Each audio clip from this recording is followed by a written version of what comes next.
What really drove me to come here is the incredible uniqueness of the James and the foresight that both the James and the OSU Comprehensive Cancer Center, the research arm, had for wanting to invest in palliative care research.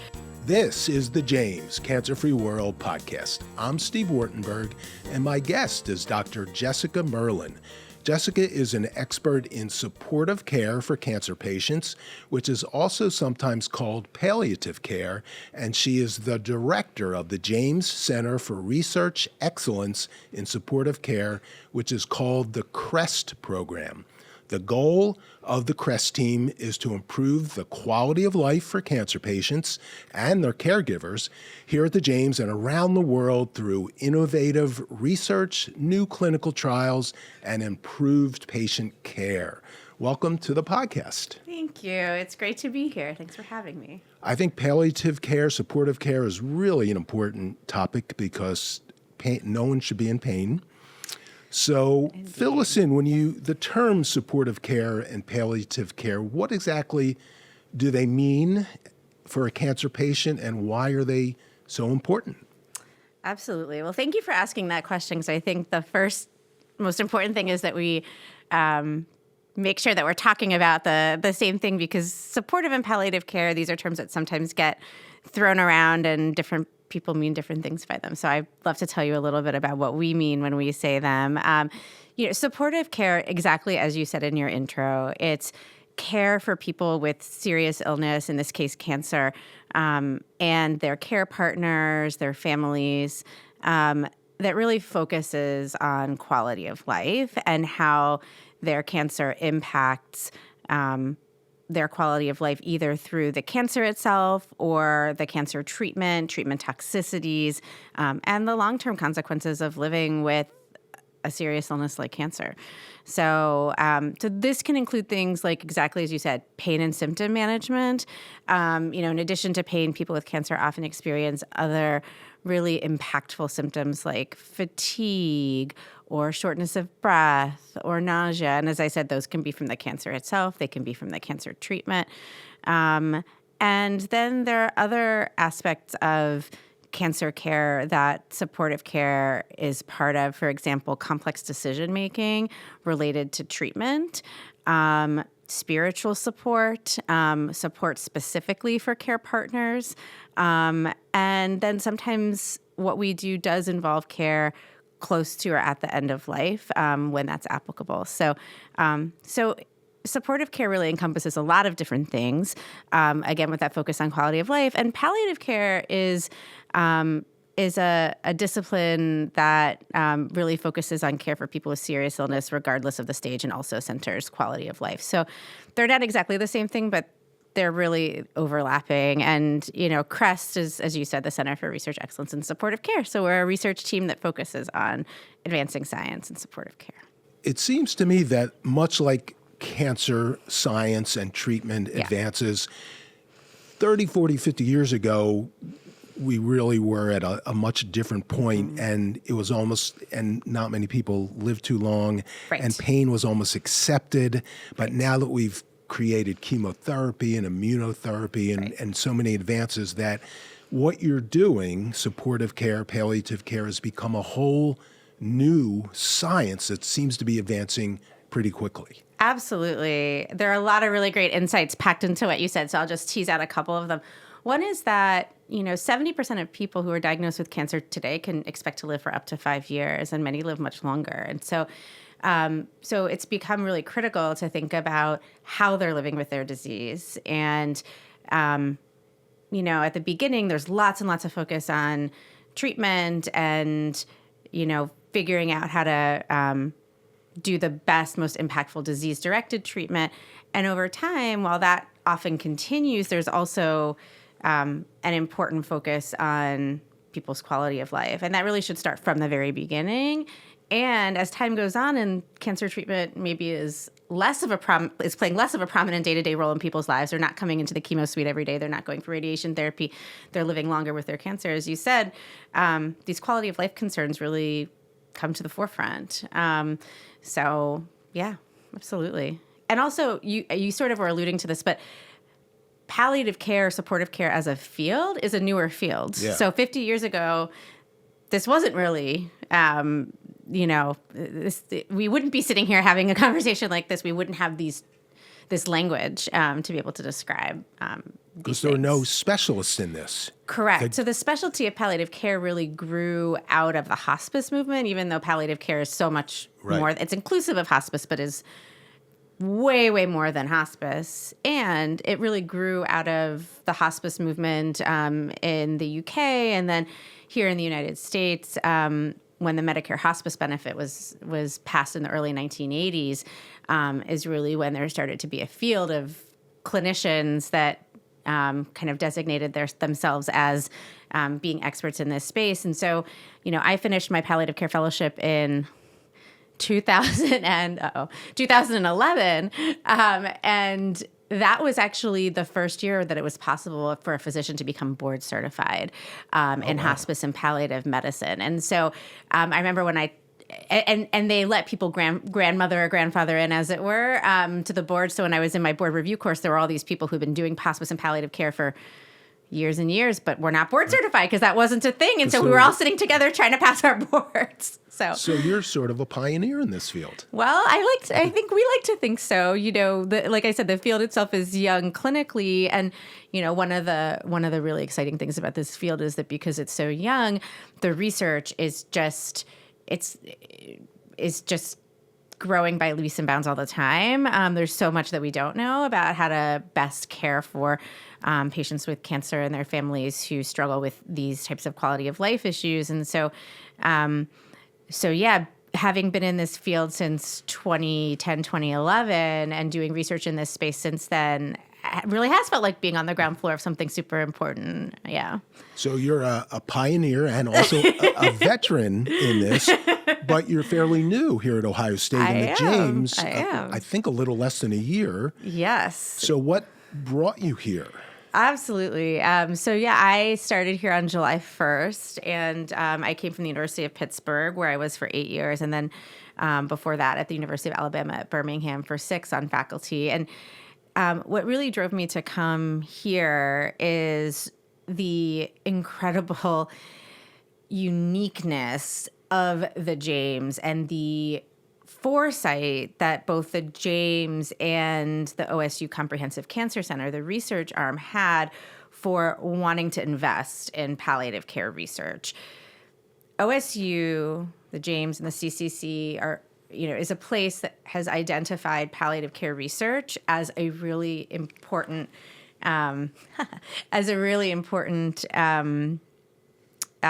discipline for a while, and was looking for somebody to recruit to lead that here. There's been supportive and palliative care research going on here for many years, but there wasn't an organizing structure. There was a desire to have a leader to come in and really catalyze that and kind of take things to the next level and really put us on the map as the leading supportive and palliative care in cancer research program in the U.S. And that is what brought me here in July. Boy, this is like one of 10 or 12 examples of the James seeing an emerging need, science, technology, and saying we're going to invest and bring in the best, in this case you, and build a program. When I was looking here, right, when I was meeting with folks here, I could see all those examples, right? It was really clear to me that, I use a great example with the Center for Tobacco Research is another amazing program at the James that, the institution invested in, and look what's happened. And so it really gave me a lot of confidence that this would be the kind of place that could do that. And there are not, when you look at palliative care research programs or supportive care research programs across the country, it's not a giant landscape, right? So this is, I always say, I came here to build and lead this program, but I had all the building blocks already here, right? There are already great people doing this work here. We're working on recruiting even more. And so by putting all that together, we are, I would say, very well positioned to be, and already are, really the national leader in this space. So yes, I agree. I think the James is lots and lots of strategic foresight about these types of things. I agree with you 100%. Okay, I like when people agree with me. Don't we all? And we're going to take a quick break. And when we Okay. come back, we're going to dig down and learn all about the CREST program, what it encompasses, and some of the different team members in this interdisciplinary program. The best outcomes for treating cancer come from early detection and early diagnosis. The James Cancer Diagnostic Center at Ohio State is designed to provide rapid evaluation and a clear diagnosis. We are transforming care by giving patients direct access to cancer experts who study and treat cancer every day. If you think you have cancer, the choice is clear. Choose the James Cancer Diagnostic Center. We're back with Dr. Jessica Merlin, the director of the CREST program here at the James. So what exactly is the CREST program? What do you do? Sure. So CREST is a research center that is made up of a team of about 8 core scientists who come from all over the university, but with a heavy focus on the College of Medicine. And we do research on various aspects of supportive care science. So to give you some examples, because probably the best way to describe us is to kind of give you some examples. There are several of us who are focused on pain and other symptoms in patients with cancer, and specifically developing, testing, and implementing interventions to address pain and symptoms across the cancer continuum, from initial diagnosis and active disease to longer-term survivorship. And I deliberately said we are interested in developing, testing, and implementing interventions, because many times interventions are developed and are shown to work, but never make it out there into practice. And so that's something that is of prime importance to our What group. prevents them from going into practice? That is a really great question. So there is a statistic like something like there's a 17-year gap in medicine in general, not related to cancer, but just generally in medicine, between the time an evidence-based intervention is shown to work to the time it's taken up. And there are a lot of things that can impact that. Sometimes it's awareness, sometimes it's education, sometimes it's culture change, deciding that this is something that is important to adopt. Sometimes it has to do with cost. Does insurance cover it, right? A lot of what we do in healthcare is dependent upon that. There's a entire field called implementation science, whose entire focus really is on shortening that quote unquote evidence to practice gap. And it's, critically important in every field, including ours. So that's something that we focus on a lot. So it's hard not to talk about pain and to bring up the topic of opioids, which have been in the news and there's been some issues, of course. Yes. So where are we with opioids in terms of supportive care? This is a fabulous question, and this actually happens to be the focus of my own research, which is really at the intersection of pain and opioid use. I saw that in your background. Yes. Chronic pain and opioid misuse Yes. is in your CV. So It is. This is an area of expertise, Yes. which is important. Very important, because opioids are, in 2026, first-line therapy for pain in people with cancer. So that's based on the National Comprehensive Cancer Network and American Society for Clinical Oncology guidelines.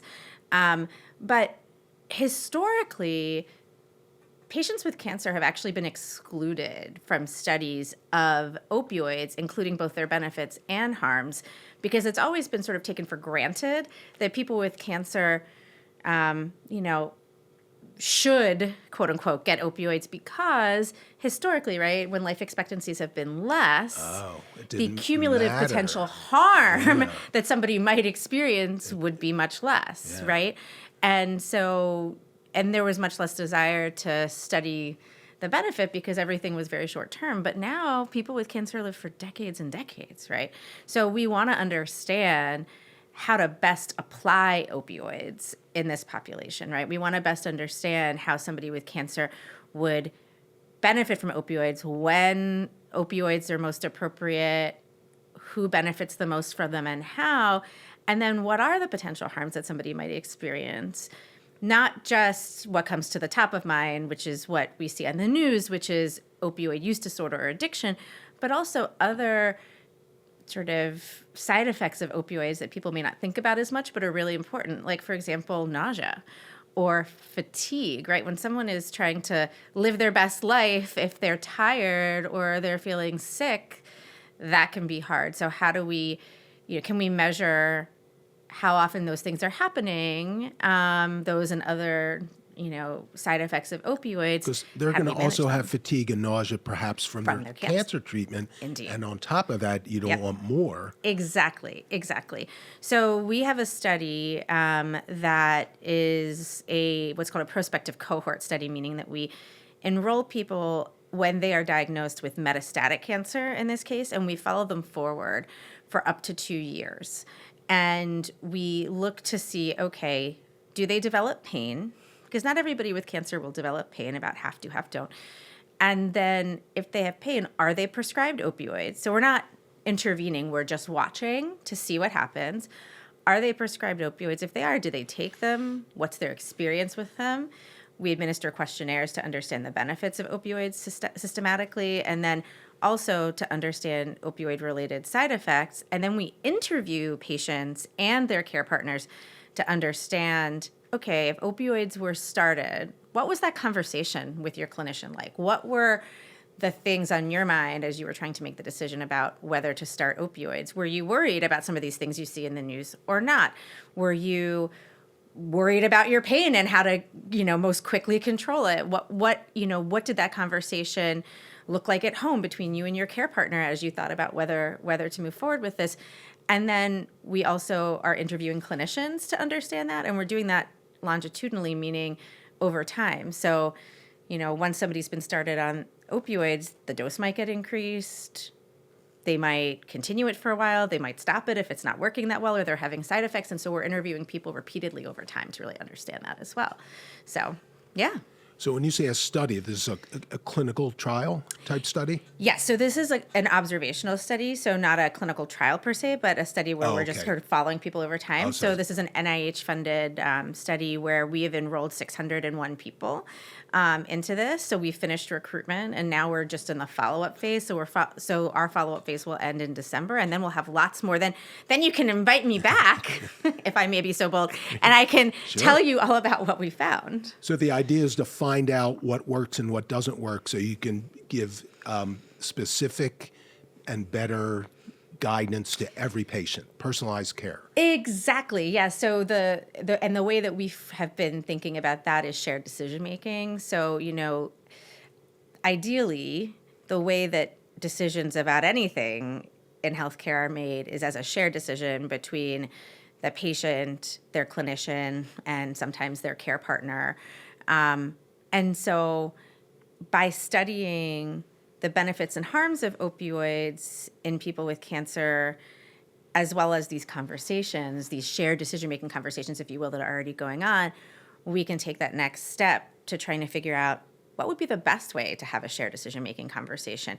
If we're going to, one thought is that to have the best possible shared decision-making conversation, the patient needs data. They need to know, how much is this going to help me? How much might this harm me, and in what ways? So we'll have that data. And you'll know. We'll know that by the end of the study, and we'll have some information about what the mental model is that people are already using to kind of make this decision, and try to fit it into that. So the goal is to develop a shared decision-making intervention, if you will, for patients with cancer and their care partners and their clinicians as they embark on these types of conversations. Okay. So you started off before as we were talking about opioids, pain. Yep. So what's another area that the team is working on? Absolutely. So another area when it comes to, don't worry, I'm going to answer your question. I'm going to say the word pain again, but. Okay. Well, that's the word that goes through everything you do. I do. I personally do a lot of stuff related to pain, as does the rest of the CRUST team. There's a lot of focus on pain. But one thing, as I mentioned before, is we develop, test, and implement interventions for pain and symptom management. There's a big focus on our team on mHealth, or in other words, mobile health applications to basically improve our ability and kind of innovate in our ability to implement interventions for pain and symptoms that can be done over the web, that can be done over an app. Okay. And this helps us reach people, in this day and age, there's a lot of telemedicine, right? And that helps us reach people who have barriers to coming in because they're feeling ill and don't want to come in. They live in a rural area and they're too far to be able to come in on a regular basis. They have financial barriers to transportation. They're caregivers themselves, and they have a hard time leaving those responsibilities at home. And so we can reach more people if we have the ability to bring interventions to them. And so we have several people in our group that work on various types of mHealth or digital remote ways of managing pain and symptoms. I know the James, because of your reach of throughout Ohio and beyond, you have patients far away. Yep. So that seems logical. And so they don't always have to come back here. Yep. You can, through telemedicine, you Yep. can work with them and tailor their pain medications. Exactly. So one can work with them on medication management, and one can intervene in other ways that we know are evidence-based treatments for pain. For example, cognitive behavioral therapy. Oh, what does that mean Yeah, exactly? so cognitive is behavioral your therapy. brain and thinking Yes. and training your brain, but how does that apply to this? Exactly. So pain and other symptoms occur in the body, right? And they're processed through the brain. Yes. So the way that our brains perceive these symptoms is something that people can have control over. Not complete control, but there's this concept of self-management where there are things that people can do to try to dampen those signals that get sent from the body to the brain down, in order to reduce the burden that those symptoms have. On the edge of my seat to see what these are. I'm very fascinated. Oh, yes. Can I venture a guess? Oh, please. Guess. I bet you'll be right. Some sort of meditation type thing. That is a very good example. So meditation, mindfulness practices, breath work, these are all things that are known to dampen these signals. And I'll just throw out there that we have a new member of CREST joining us in a few months, a new faculty member whose focus is all on breath work.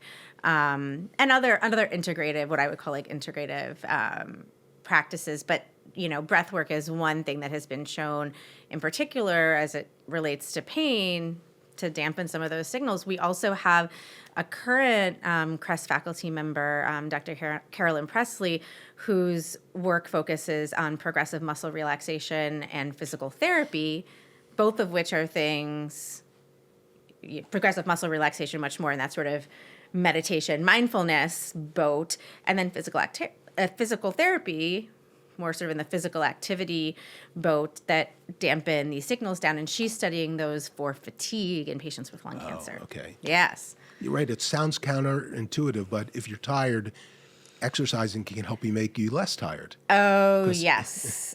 Exactly. Right. And it's one of those things where, like many behavior change, areas of focus, it's, in the short term, it can make things a little bit harder, right? If you're tired, it can be hard. Yeah. But yeah. But in the longer term, those things have absolutely been shown. Physical activity has absolutely been shown to improve fatigue, to improve pain. And so helping people learn more about that, understand that, and then also figure out how to incorporate those things into their daily lives is a science in and of itself. See, I'm starting to get the idea of why your interdisciplinary approach Yes. to the CREST team is so important, because you've already talked about 6 or 7 different specialties that have come together for one patient.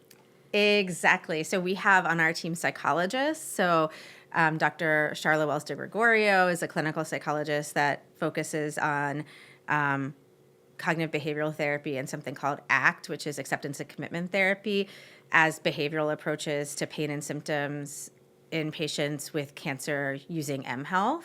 And her clinical psychology background obviously brings to bear on that. Dr. Carolyn Presley, who I just mentioned, is a thoracic oncologist. So, she brings that lung cancer expertise. Cancer breathing. Yes, exactly. So you can see how all these things relate to each other. And our new faculty member, Dr. Stephen Pratcher, is also a psychologist. So I myself am a palliative care physician, and my PhD is in behavioral science. So I'm very interested in sort of behavioral interventions for pain and symptoms. And so, it's really critical to have that type of interdisciplinary team to do this work. So all of you have your own areas of expertise and you see patients or do research, but you come together through the CREST umbrella to meet, share, and create new sorts of studies and clinical trials and research and practices. 100%. Yeah. So, and we are very deliberate in the ways that we come together, because we know that as scientists, doing science is a team sport, and the more that we can come together to think about new ideas, to give each other input and feedback, the better the quality of the science is going to be, the better the questions we're going to ask, the more rigorous the methods are. And so we are very deliberate in the ways that we do that. We have 2 works in progress sessions every month where somebody will come and present. One of our scientists will come and present. And we usually have like 30 or 40 people join that. We have our 8 core investigators, but we need to figure out a name for them, but we have like friends of CREST all over campus. These are open to anybody who wants to come. So we have people from all over campus who come to learn, to provide feedback, to come and present themselves and get feedback. And so, that's just one of many ways that we deliberately come together to accomplish the best possible science. Yeah. Okay, so what's next on your long list of things you're working on? Well, so our group has a whole bunch of, so the way that the research world works, right, is that we slowly, yes, it's a delayed gratification kind of thing, but is that we write grants with the idea that we will, we're proposing something that, because we are persistent in our group, if it doesn't get funded the first time, we find a different place to submit it. We find someone else who's interested in it. OSU and the James in particular are really great about matching ideas with donors and philanthropy and things like that. So, but the things that we're writing grants on right now that are next on the horizon are sort of innovative AI-based interventions for symptom management. So Dr. Julia Agnew is one of our core faculty, and that's been her main area of focus, is mHealth generally. And then she's an engineer by background, and so AI is a real natural fit for her work, and a great way to, again, get this out to even more people. We are also, as a group, really interested in, palliative care, as I described it at the beginning.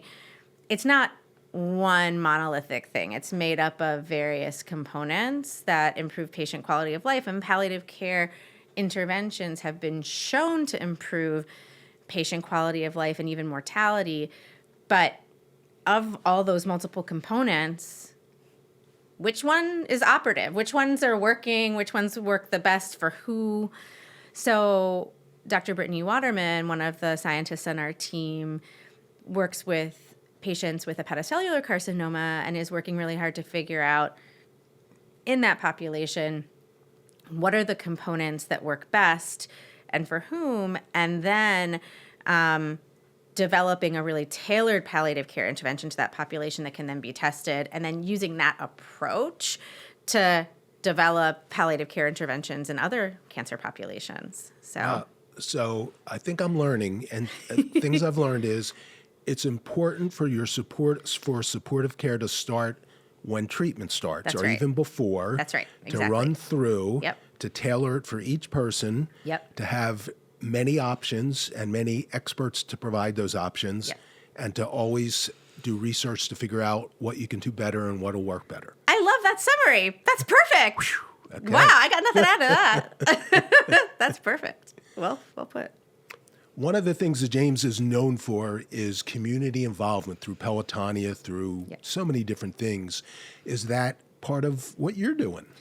I'm so glad you asked that question because, yes, for sure, making sure that, ensuring that the questions that we ask are responsive to the community's needs, meaning that we are asking questions that are most impactful to improving quality of life for people with cancer here in Ohio and beyond, is really core to our mission. And so doing research that deliberately, enthusiastically engages and even more so co-creates with the community the type of work we want to see is critical. So one of the things that we are going to be working on in the next year or so is developing a mechanism within our Center for Community Engagement. As you said, the James has lots of mechanisms for community engagement. You mentioned Pelotonia. The James also has a Center for Community Outreach and Engagement that goes across the enterprise. But, how can we do that work within CREST is something that we're very interested in. And so, I would encourage community members who have an interest in this particular topic Related to what you do. Related to what we do to reach out to us, and certainly community members who have an interest in getting involved in the James. There are lots of different ways to do that. But if there's a particular interest in this area, if this sparks interest in someone listening to this, I would be delighted. One of the ways that we plan to do this from a very practical perspective is to develop a community advisory board for our center that will allow, so to speak, citizen scientists to learn a little bit more about what research looks like and how they might be able to get involved in thinking up ideas with us and interpreting the results of some of our studies and thinking about how to return those results back to the communities that they come from. That's a great idea because the best way to help people is to understand what they need. I could not agree more. And that work is being done at the James already broadly. And, with this new center, I feel like we have a really important opportunity to, from the get-go, engage community members in our work. So this has been great. And in listening to you talk, I can hear the passion and determination in your voice. Thank you. So what motivates you to become a pioneer and now a leader in supportive care? Yeah. My interest in palliative care as a specialty came from kind of way back in medical school, where I spent a lot of time in Botswana, actually. And my original training is actually as an infectious diseases doctor, HIV. And what I realized was that in my medical training, I was extremely well positioned to treat people's HIV, treat other infections, do all the biomedical stuff really, really well. And that was true for all the doctors around me in Botswana. But all the doctors I looked up to, although they could do all those things really well, they couldn't really necessarily help people with their suffering, with the suffering dimension of their illness, with whether it was pain and symptoms, whether it was talking to their family about their diagnosis, making difficult decisions, existential distress, all of those things, despite the best medical training in the world, were just not things that they knew how to do. And I knew from that point that was really something that I wanted to actually be central to my career. And so that's why I decided to get fellowship training in palliative medicine. And then that's sort of the direction that my research has taken to. Wow. So when you see people in pain, you want to help them. Yes, exactly. That's guided everything you've done in your career, which is pretty noble. Oh, I don't know about noble, but, I think it is. Well, thank you. I mean, I think, when I was a little kid and knew that I wanted to be a doctor, I think that's kind of what I imagined it would be is, somebody is hurting and I'm going to try to help them with that. And, that obviously can mean lots of different things. And there are lots of fantastic ways to have a career in medicine and research. But I think it just kind of comes back to that fundamentally for me. Well, that's a pretty good way to have a career. I love what I do. I feel very fortunate that I get to do it. Well, thank you for sharing everything you do and everything that the team does, and good luck in the years to come in helping people reduce their pain and improve their quality of life. Thank you. Thanks for having me on. I really appreciate it. This podcast is brought to you by the Ohio State University Comprehensive Cancer Center, Arthur G. James Cancer Hospital, and Richard J. Solove Research Institute. For more information, check out our website, cancer.osu.edu.